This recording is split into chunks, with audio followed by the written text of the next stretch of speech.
Okay. Zeke, I know this is disappointing. I have nothing at the top for you, so let's just get into whatever you all have questions about. Why don't we start with testimony on Capitol Hill, what's ongoing with General Milley and General Mackenzie testifying that they believe that 2,500 U.S. troops were needed to sustain the Afghan government and hold off the Taliban. The president, that seems to be a disconnect between that and how the president described the advice from his military advisors in that ABC interview 6 or 7 months ago when said he denied the Pentagon wanted to continue the American troop presence there.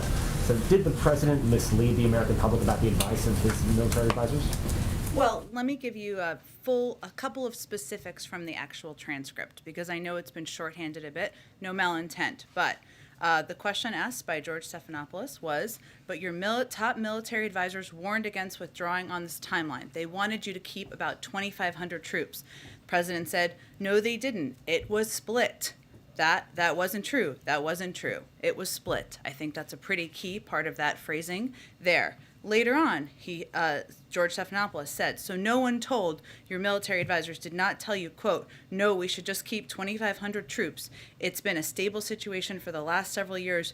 We can do that. We can continue to do that. No, no one said that to me that I can recall. I would note today in the testimony that was given by Secretary Austin, by General Milley, they made clear, Secretary Austin specifically said, if you stayed there at a forced posture of 2,500, certainly you'd be in a fight with the Taliban and you'd have to reinforce. So what should everybody take from that?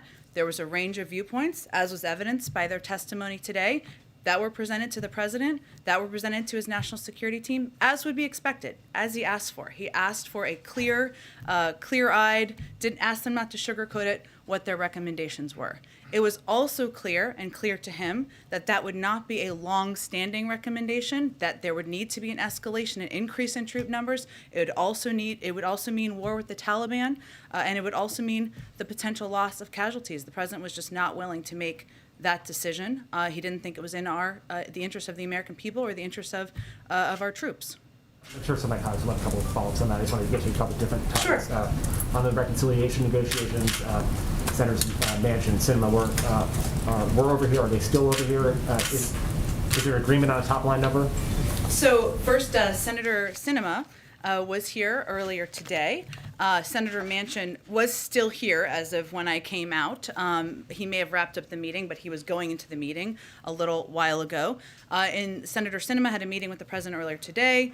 They had a constructive meeting, agreed that we are at a pivotal moment, need to continue to work to finalize the path forward. He asked his team to follow up later this afternoon with her directly to continue the conversation and continue the discussions. I will leave it to them to convey where they are comfortable in terms of top-line numbers, but the president felt it was constructive, felt they moved the ball forward, felt there's an agreement that we're at a pivotal moment. It's important to continue to finalize the path forward to get the job done for the American people. I agree on a pivotal moment, but is there an agreement on the number? Again, I would point you to Senator Sinema and Senator Manchin to speak to their viewpoints on where they stand on the package at this point in time. I'm not going to speak on their behalf. Jen, I'll come to you back. I'll come around to you later. back on Afghanistan, the president said his military commanders were split. We now know that the chairman of the Joint Chiefs of Staff, General Milley, the head of CENTCOM, General Mackenzie, and the commander on the ground, General Miller, all recommended that the president keep 2,500 troops. So who in his military advisors told him it'd be fine to pull everybody out? I'm not going to get in specific details of who recommended what, but I would reiterate a little bit of what I conveyed before, which is that there were recommendations made by a range of his advisors, something he welcomed, something he asked them to come to him clear-eyed about, to give him candid advice. What is also clear, though, and I'd also note again what Secretary Austin said today, is that was not going to be a sustainable over the long-term troop presence. We were always going to look at escalating the numbers, at potentially going back to war with the Taliban, at risking casualties. That was not a decision the president was going to make. But of course, he welcomes advice. He welcomed advice. Ultimately, it's up to the commander-in-chief to make a decision. He made a decision it was time to end a 20-year war. But you are saying here that military advisors to the president said it was okay to pull all the troops out, that it'd be fine.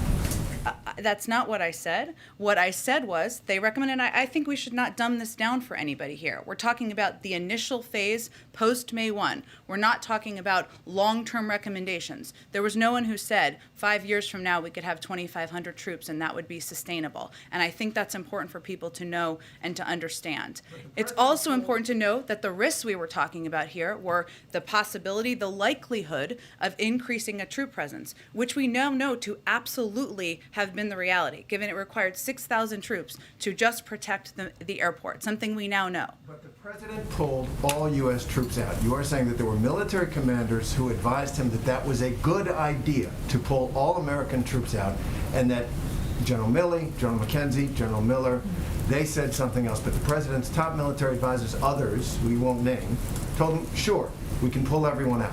That's not how these conversations go. It's a risk assessment for every president about what is in the interests of the United States of America, our military, and our national interests. And if we had kept 2,500 troops there, we would have increased the number of troops, we would have been at war with the Taliban, we would have had more U.S. casualties. That was a reality everybody was clear-eyed about. There are some, as is evidenced by people testifying today, who felt we should have still done that. That is not the decision the president made. It's up to the commander-in-chief to make those decisions. Go ahead. Jen, thanks. It might be helpful if you could just tell us, what do you mean by split? What were they split between? What's confusing about that? Well, it's either one, they were advising that 2,500 troops should remain on the ground, or two, that someone was advising that it should be zero. Well, again, Weijia, I think it's important for the American people to know that these conversations don't happen in black and white or like you're in the middle of a movie. These conversations are about a range of options, about what the risk assessments are about every decision. And of course, there are individuals who come forward with a range of recommendations on what the right path forward looks like. I'm not going to detail those from here. They're private conversations and advice to the President of the United States. Ultimately, regardless of the advice, it's his decision. He's the commander-in-chief. He's the president. He makes decisions about what's in the national interest. And he believed we should end the war. More broadly, who does he consider to be his top military advisors? He considers, of course, the Secretary of Defense, the chairman of the Joint Chiefs. He considers a range of advice from his national security team, his Secretary of State, his national security advisor, and others who can give him, he asks for candid advice from. Today, General Milley also testified that he spoke with several authors for their books about the former president. Does President Biden think that's appropriate? I'm not going to make an evaluation on that from here. Obviously, the chairman makes his own decisions about that. Does he though? Does the White House not have to sign off anytime an SAO, senior administration official, speaks to the press? We certainly give people advice on what people are writing about and whether it's constructive for them to engage with it. But individuals do make a range of decisions. Weijia. So did you advise him before? I don't have anything more for you, Weijia. Go ahead. As we sit here today, does President Biden believe that his military advisors supported his decision to withdraw all U.S. troops based on their own judgments? Well, Kelly, I think what you heard them say during their testimony is that about certain stages, they gave a variety of advice, which is accurate and something the president, of course, welcomes. He ultimately had to make the decision as the commander-in-chief about what is in our national interests. You also heard Secretary Austin make clear about the commitment of delivering on what the president had decided, and the fact that if we had left troops in there past September 1st, we would have been at war with the Taliban. So I think what's important for people to take away from the testimony today is that it reiterated and confirms a lot of what we've been talking about over the past couple of months about what the risks were of keeping troops on the ground, what the Taliban's intentions were, what the impact was of the deal that was struck by the prior administration directly with the Taliban that released 5,000 Taliban fighters into Afghanistan without the engagement of the Afghan government. Those are all the repercussions and the impact. And yes, they gave their advice as they should, and then they implemented the president's decision. So knowing that the president gets to make this decision, knowing he may have to make further decisions going down the line. So not looking at the history, but I think the public wants to know if the generals and military advisors give advice, how will the president use and process that, and how will he talk about it publicly? That matters to the public. Did the president convey accurately what these generals were saying to him? He conveyed in the interview? In what aspect? Well, in the interview, and then going forward, can they understand how the president will use that kind of information when we see there's a conflict between what the generals were saying and the president's public statements with respect to Afghanistan? Well, the president made clear that the advice was split. He didn't outline what every individual conveyed to him in private advice, as I don't think anyone in the American public would expect. Obviously, they're testifying before Congress today. They're answering questions accurately. They're providing more detail on their advice, as they should. That's how that process works, and as they should. I think what the American people should know is the president is always going to welcome a range of advice. He asks for candor. He asks for directness. And in any scenario, he's not looking for a bunch of yes men and women. And what that means is that ultimately, he's going to have to make the decision about what's in the best interest of the United States. If there's conflicting advice given, by necessity, some people's advice will not be taken. Go ahead. So what is the White House's reaction to some other aspects of General Milley's testimony? He said, among other things, that it was a mistake for two successive American presidents to have a date-based or date-certain withdrawal, that it ought to be conditions-based.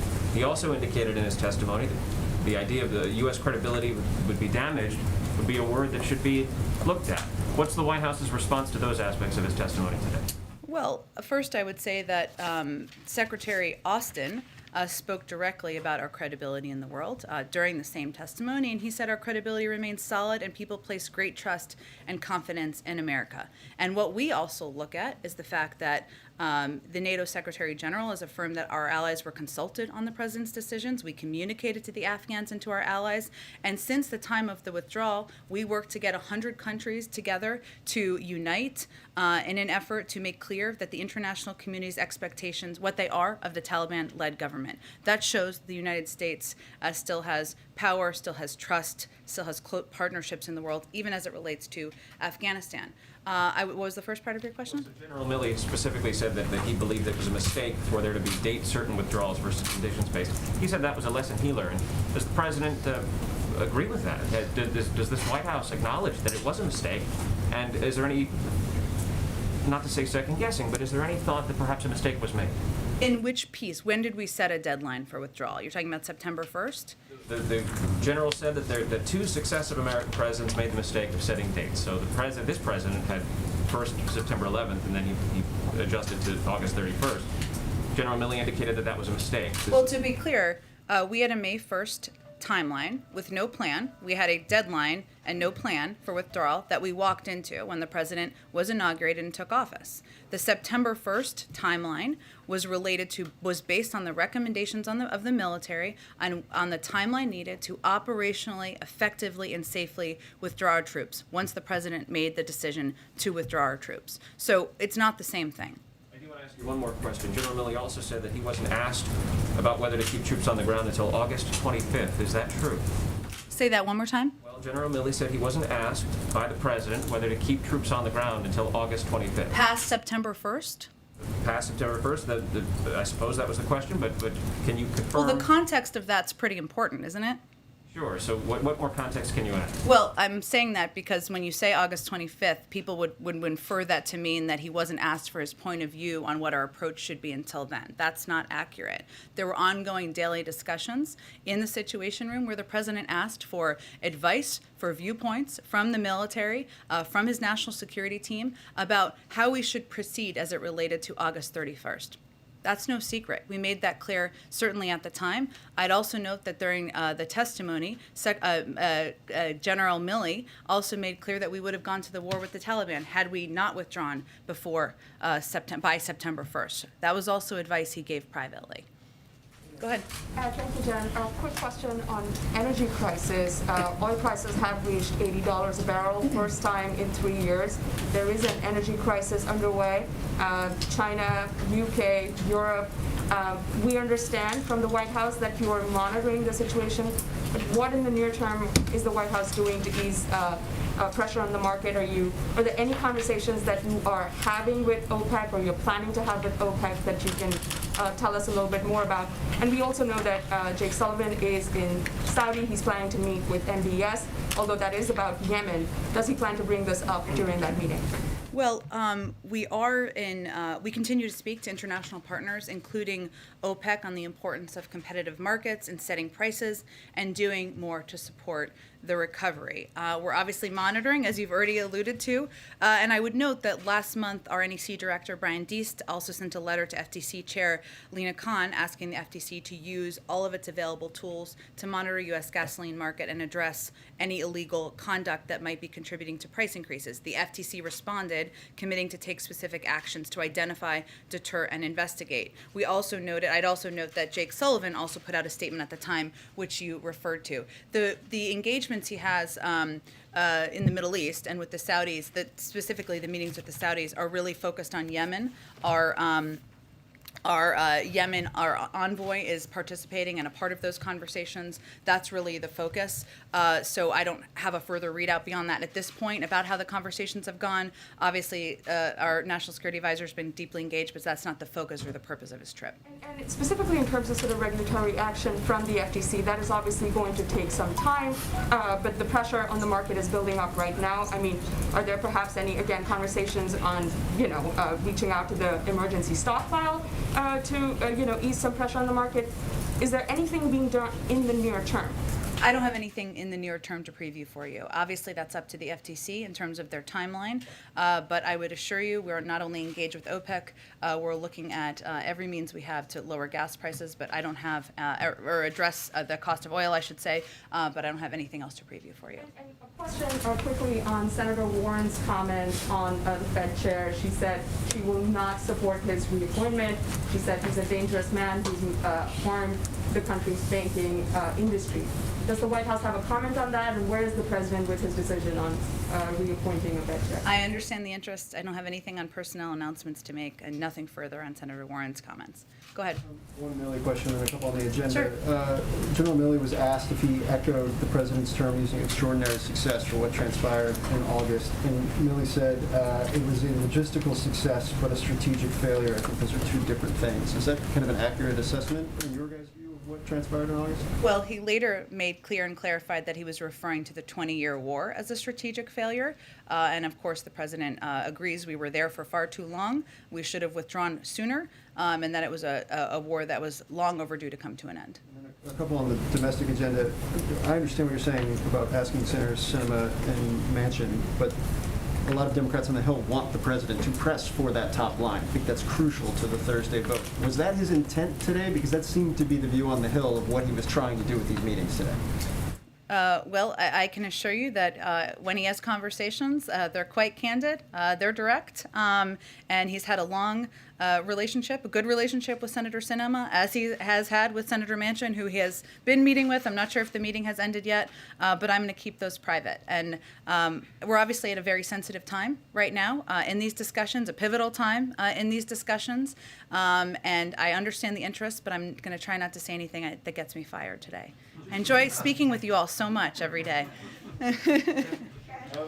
Just one more, and I'm not trying to be clever here. Speaker No, go ahead. Pelosi wrote in a dear colleague letter today. It said, as I write this, negotiations are being led by President Biden to advance his agenda. Is there, because it's an inflection point, are the roles changing in terms of who's leading things right now, what the role between the speaker, the leader, and the president are? Am I reading too much into that? How do you view the president's role right now? I would say the president is deeply engaged. I know we've read out some of the calls and meetings he's had. We haven't read all of them out in terms of the engagements and calls he's had. He's talked with a range of members across the political spectrum in the Democratic Party, I can assure you. But I would say the way he sees it is that he's working together in lockstep with Speaker Pelosi, with Leader Schumer, to get this done. They are all clear-headed. I know I said this yesterday, but it's worth repeating about the challenge of what we were pressing to achieve this week. As you all know, he spoke with them last night. He will continue to remain closely engaged with them. And so he's working, I would say, in lockstep in partnership with the speaker and the leader. Go ahead.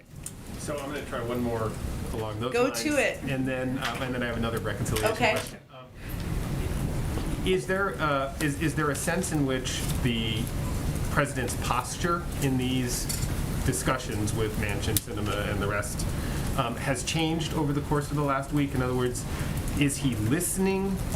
Does he go into these meetings to listen to hear what they're saying? Is he going into these meetings to tell them what he wants from them? And has that dynamic changed?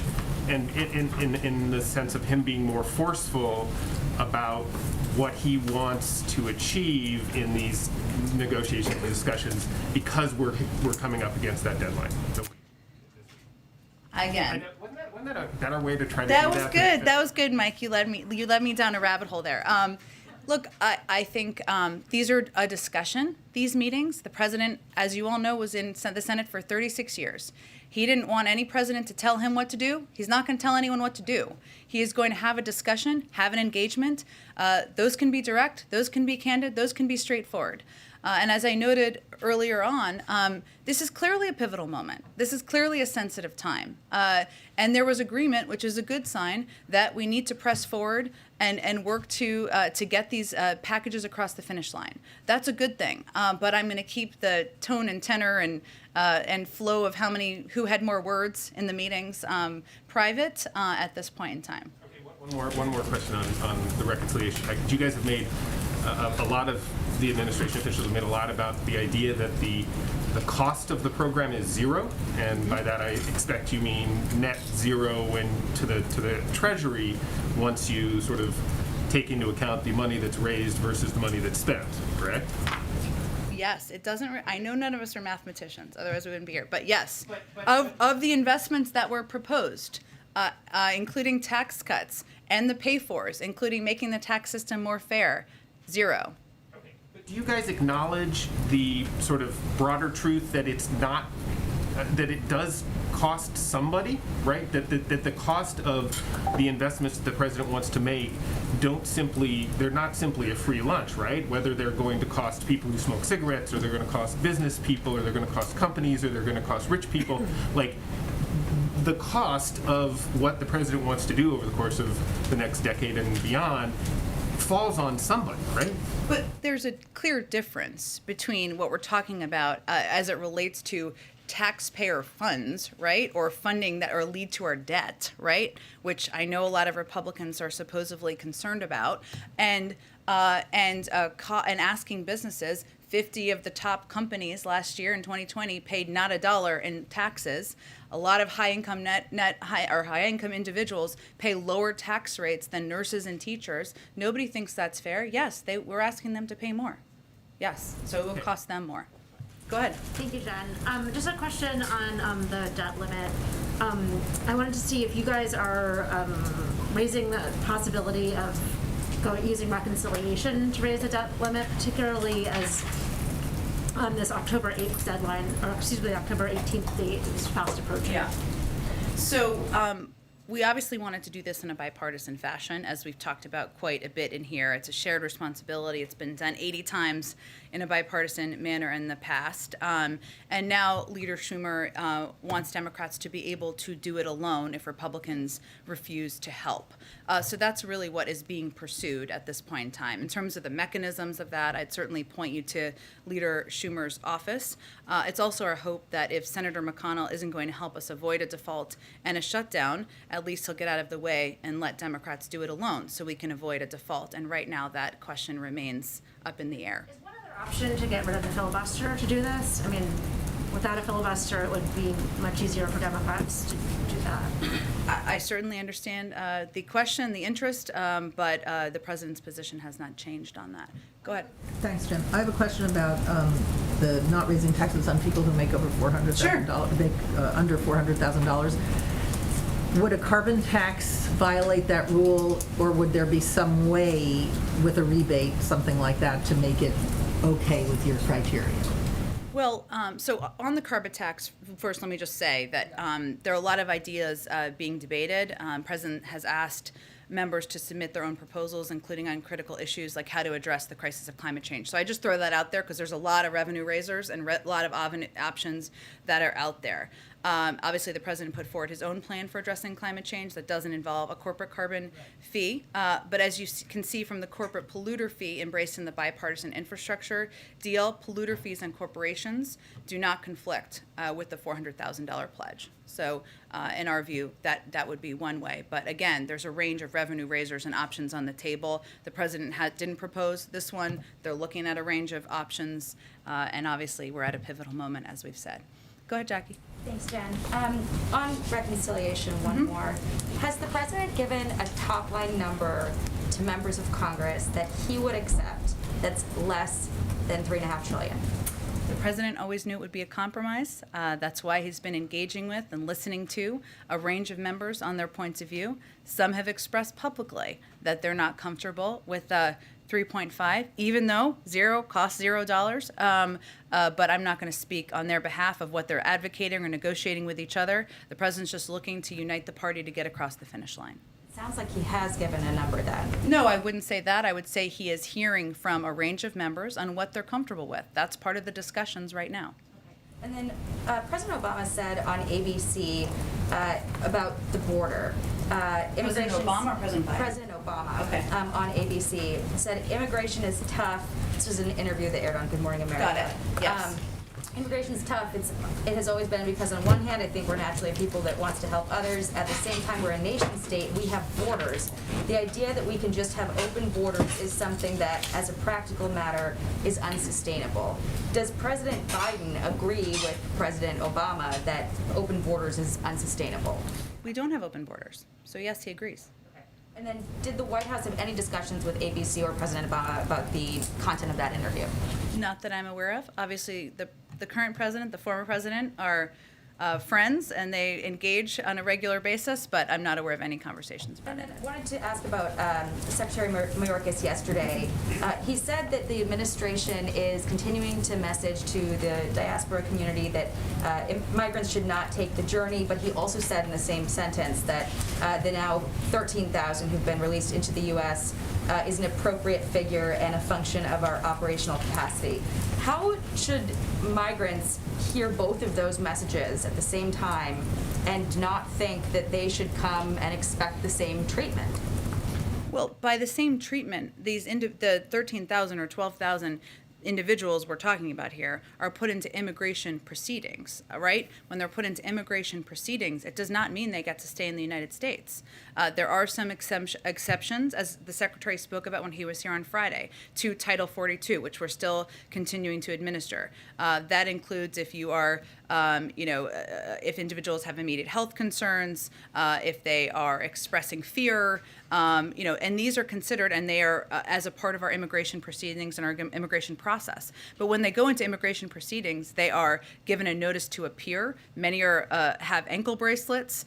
Their biometric data is taken, and they are expected to appear back in immigration court. So it is not accurate to suggest, or for anyone who is contemplating coming to the border, to think that they are going to come to the border and be allowed to stay long-term in the United States. There's an immigration process, immigration proceedings. Of course, people get their day in court, but they are arbitrary.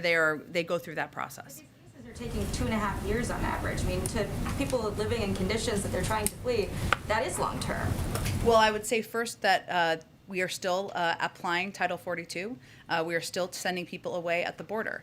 And again, individuals who come, who do meet any of those criteria, go through an immigration process, immigration proceedings. But some of those conditions are being in ICE detention facilities. Some of those conditions are being secured with ankle bracelets, or giving their biometric data. It's not an easy process or an easy system, and absolutely nothing is guaranteed. It has to go through our own immigration process. But again, our system is broken, needs to be fixed. That's what we'd love to work with Republicans on. Is the administration doing anything to prepare for this second group that we're now expecting on the southern border within the next month or so? There have been reports that the numbers could be between 15,000 and 20,000 more migrants. We're continuing to apply Title 42 at the border. We are continuing to convey through a range of means, communicating directly with people through paid media and otherwise. This is not the time to come. I would note that while there are a number of people who are in the immigration proceedings process, there are also thousands of people who went back across the border when they realized they could not stay here and could not stay in the camp and would not be able to stay in the United States. So there are some deterrence mechanisms that have been put in place. Obviously, our Department of Homeland Security continues to prepare in any scenario as we look to migrants coming to approach the border. Go ahead, Lynn. Actually, Obama gave that interview in connection with his being in Chicago today for the ceremonial groundbreaking of his presidential son, which goes back to your origin story that lands you here. My question is about President Biden in Chicago tomorrow. Sure. I need some details, which you haven't given out, what you want to do for the business vaccination event that you want to do. A source says to me you're going to also go to suburban Chicago. I need some more information on that. And since you have so many options and where to go around the nation to promote your policies, why in specifics did you pick Chicago? And you know I don't want a general answer. Okay, Lynn, always a pleasure to see you. Lynn, so we will get you absolutely all the details on the business in intricate detail, and everyone here who wants that detail, we will give it to them as well. He is going to Chicago because he wants to lift up and communicate, not to the people of Chicago, but the people of the country about the effectiveness of vaccine mandates, how they can work for businesses, how they can make workplaces safer, and how they can be constructive to our economy. This is a place where we've identified some options to do exactly that, so that's why he's headed to Chicago tomorrow. But that doesn't tell me why you picked Chicago. There are other places that can maybe do that. And then what about this, whatever he's going to do in the suburban style, the source tells me about? I promise you we will get you details. It will not be generic. We will get you details after the briefing. Even as we speak, check your email. We'll see if we can get you details while we're talking here. Go ahead, Sabrina. Thank you. Does the White House support Speaker Pelosi's decision to hold a vote on infrastructure without also doing reconciliation in tandem? Well, let me be clear. The president is committed to getting both pieces of legislation passed and across the finish line, as is Speaker Pelosi, as is Leader Schumer. We are working in lockstep to get both of those pieces of legislation done. One is absolutely not being dropped. Anyone who thinks that, that's not true or accurate. We certainly trust the Speaker. We trust Leader Schumer, and we're obviously, the president is playing his role on getting these pieces across the finish line. What is President Biden's message to House progressives who are threatening to vote the infrastructure bill down on Thursday, and is he planning to speak directly with progressives this week? As I just noted, he's spoken with a range of Democrats from different parts of the party. He has, and he will continue to.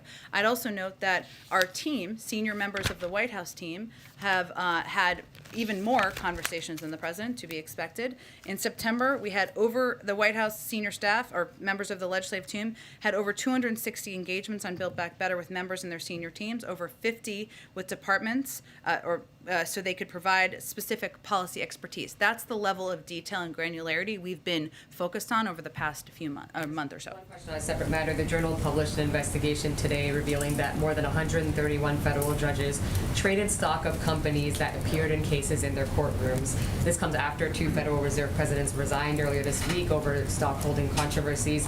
What is President Biden's position on federal judges, Federal Reserve officials, members of Congress, and other officials in the administration owning and trading shares of companies that could appear before them in official capacity?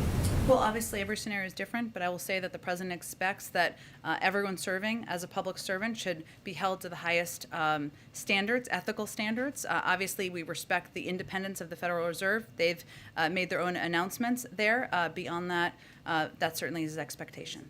Legislation to bar stock trading and stock holding? We'd have to look at specific legislation to see what it looks like. Yeah. Jan, Go ahead. can you confirm that President Biden will be meeting with Pope Francis October 29th at the Vatican? I don't have anything about the trip to confirm at this point in time. Go ahead. Go ahead. Lots of people have different sources. I have nothing yet on the trip. As soon as we have it, I promise we'll share it with all of you. Go ahead. Thank you so much. How important is getting the reconciliation package to the president's credibility as he goes into Glasgow? And if he doesn't get the deal made, will the U.S. be able to get other countries to believe our commitments and make serious ones of their own? Well, As you know, former Secretary Kerry, members of our climate team, members of our national security team have been working around the clock to secure commitments as we lead up to Glasgow. I think the president's record and his commitment on climate is evident to the global community. He rejoined the Paris Climate Agreement. He took steps himself through his own executive authorities to put in place climate-friendly actions, including as it relates to the auto industry. He's been an advocate and the author of, or I shouldn't say, well, the author of the ideas, the bold ideas in the Build Back Better agenda. So I can't speak to how other countries will assess, but I can convey that his record is clear. Addressing the climate crisis is a top and front and center of his agenda. He conveys that to world leaders, and that's certainly something that former Secretary Kerry, our climate envoy, and others are conveying in their conversations leading up to Glasgow. And just one more question. Has President Biden been too passive in dealing with Congress on some key matters? You know, today we saw Senator Warren turning against Powell. Some Democrats are criticizing him over not being involved enough in the debt ceiling and infrastructure talks. Has the president thought about staying far enough ahead of these issues to keep them from blowing up among Democrats?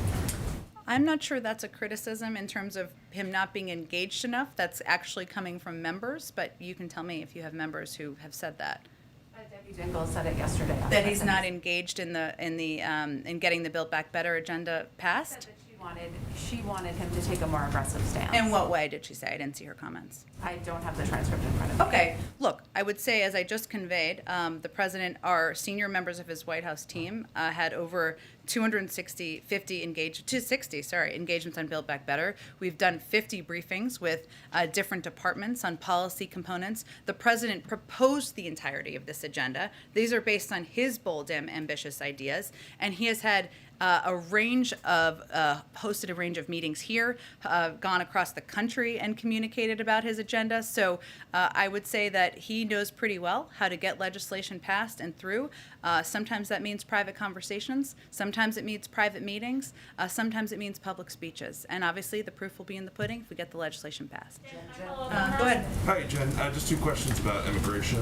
First, the state of Florida, as you're probably aware, announced a lawsuit today that it's filing. Governor DeSantis also issued an executive order in which he tells Florida agencies that they shouldn't be, quote, aiding or abetting the federal government when it comes to what they're saying is a violation of U.S. immigration policy. Does the White House have a response to that lawsuit? I haven't seen details of the lawsuit. It's about immigration, it sounds like. They're saying that the rules at the border aren't being enforced, that the administration is. I haven't seen details of the lawsuit. What I will say is that any Republican or any member who wants to have a constructive conversation about solutions to addressing what we all agree is not a long-term, sustainable, operational, or moral approach to immigration, we're happy to have that conversation. And then on a related point, Secretary Blinken met with the Dominican foreign minister today. Obviously, DR officials have been talking about their concerns about the international community needing to play a more active role in stabilizing Haiti. Does Secretary Blinken agree that there needs to be more international cooperation? I think the State Department is going to have the best readout of that meeting and more details than I would have. Simon, go ahead. Thank you. I have a couple of questions on Ethiopia and then Zambia and Afghanistan. On Ethiopia, it's been 11 days since the president authorized sanctions to be used against those undermining peace in Ethiopia. And nothing seems to have changed until now. Does the president have a deadline? Does he expect anything to happen for the sanction to go into effect? So for people who are not following this as closely, because we haven't talked about this a lot in here, so on September 17th, President Biden signed an executive order establishing a new sanctions regime to help push for a resolution of the ongoing crisis in northern Ethiopia. We're continuing to urge from our diplomats and certainly members of our team on the ground or nearby to urging the parties to end ongoing hostilities, take steps to initiate discussions to achieve a negotiated ceasefire and grant unimpeded humanitarian access. The United Nations Secretary General, African Union leaders, and a growing number of international actors have made clear there is no military solution. Unless the parties to the conflict make clear changes, the administration is prepared to take aggressive action under this executive order to impose targeted sanctions. So the sanctions authority, the executive order gives sanctions authority. This would be imposing targeted sanctions would be the next step here. It gives us the authority to do exactly that. I would also note that we are continuing to provide substantial humanitarian assistance to Ethiopia, totaling over $1 billion this year alone, and we'll continue to support the people of Ethiopia with assistance throughout the country. And certainly this issue deserves continued attention. Last week, the White House was hosted for the first time two African presidents, the president of Ghana, President Akufo-Addo, and the president of Zambia. Was anything achieved during those, those meetings, and why were they not received by the president himself, since he received the prime minister of India, Japan, and Australia? Why were they not received in the same way? Received by the president himself. They were received by the vice president. Oh, sure. Look, first of all, I would say that the president is absolutely committed to our relationships with Africa and calling out issues where we have concern, but also looking for places we can work together.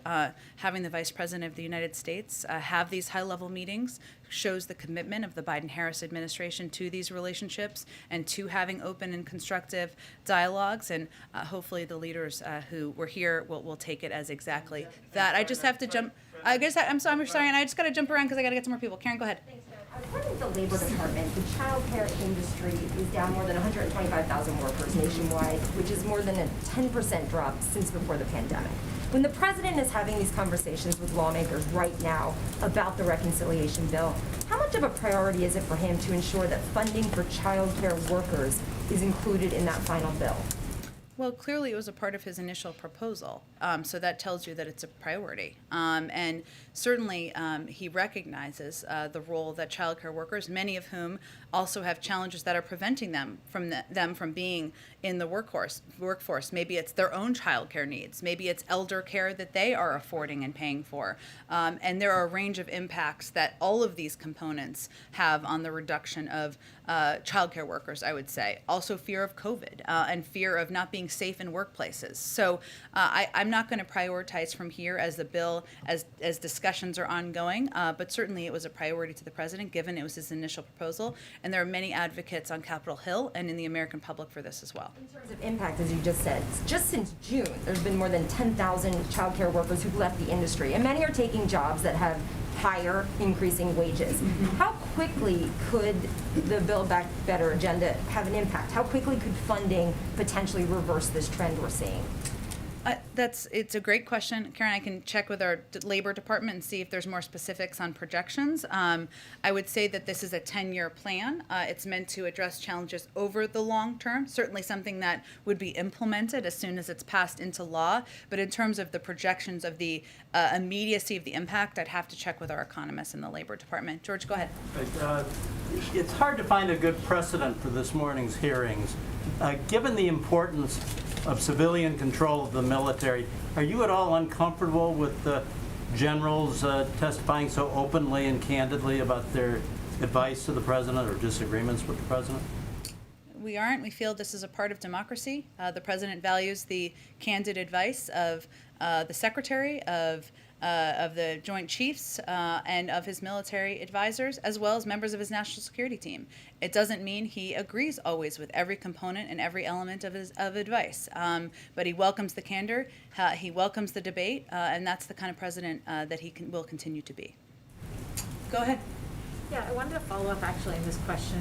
Lieutenant Colonel Stuart Scheller, a Marine officer who questioned the withdrawal and questioned essentially the commander-in-chief, has been put in jail. Does President Biden believe that that is appropriate, given that President Biden called Lieutenant Colonel Alexander Vindman a hero for speaking out against his commander-in-chief? He even testified on Capitol Hill while in uniform. So how is this different, especially since you just said the president welcomes the candor and the advice of his military advisors? Does the president also see Lieutenant Colonel Stuart Scheller as a hero? I don't have all the details on these circumstances. I understand that's going to be frustrating to you, but we will work to get you an answer on it. Sure. Okay. I just wanted to follow up on our questions from Friday. Could you comment on the report over the weekend that the U.S. government had planned to kidnap Julian Assange How concerned is the White House about these reports? Is it going to investigate them? And Edward Snowden tweeted about this, saying, maybe after the story that the government literally plotted to murder Assange, this White House will finally stop stonewalling the press pool over the dubious charges against Assange, the single biggest press freedom case in the United States. Can you respond? I would say I would point you to the Department of Justice about espionage charges, and I would point you to the CIA about the other report you asked about. Go ahead. With respect to press freedom? I think I spoke to that on Friday. Go ahead. Thank you, Jen. The president has not shied away from the historical implications of leaving Afghanistan. He's noted that it was time to end a 20-year war. He has said that he is not going to pass this war on to a fifth president. So given that he understands the gravity and he has framed it in the historical context, I know that you said you're not going to detail private conversations, but can you give us a little bit more of an explanation as to why not? Doesn't the American public, given the historical gravity of that decision, don't they deserve to know who was advising the president who was on the other side of that argument about leaving troops in Afghanistan? I would say first that what the American public can know and understand is that the president will welcome and take and ask for and push for a range of opinions on every national security decision that he makes. And we're not going to detail those private discussions, private decisions that happen in the Situation Room for the public. What the president has also been very candid and clear about, and will continue to be, and you outlined much of this, is why he made the decision that he made. And even as it relates to the recommendation on 2,500, it's also important for the American public to understand that was not going to be a sustainable number over the long term. And what the decision he was making was about was not sending their daughters, their sons, their grandchildren back to fight a war that the Afghans would not fight themselves. And it was about a phase, not a long-term recommendation. Follow-ups. Yesterday I asked you about the Uyghur Forced Labor Prevention Act, Yeah. which sailed through the Senate with bipartisan support. Can you tell us where the president stands on that legislation? And then another follow-up, you mentioned the monitoring devices such as ankle bracelets and biometrics that some of these folks are being outfitted with as they await their court date. Is there a percentage that you can tell us about how many folks have, been issued that biometric? That's part of the process. Can you tell us how many have been already issued that, or is that happening later? Biometric that's required as it relates to putting people back into the immigration proceedings. The Department of Homeland Security can give you the rundown, but that's part of the standard process. And then the weird. Sure. So we, of course, the president has, of course, expressed concern, as you know, in the past about the treatment of Uyghurs, has, of course, raised that as it has been raised directly with the Chinese. As it relates to the legislation, we don't have a position at this point in time on this particular piece of legislation. It does include, but I will note that we have implemented concrete measures to promote accountability for individuals and entities implicated in human rights abuses and atrocities in Xinjiang. This includes steps we've taken on our own, I should say: visa restrictions, global Magnitsky and financial sanctions, export controls, import restrictions, the release of a business advisory, and committed to taking action to ensure all global supply chains are free from the use of forced labor at the G7. I know it's passed the Senate, but I don't think it has moved in the House at this point in time, the status. Thank you. Jen, can I have a quick Okay, thanks, follow-up on everyone. Afghanistan? All right, have a great day. I'll see you tomorrow, or later this afternoon, whatever.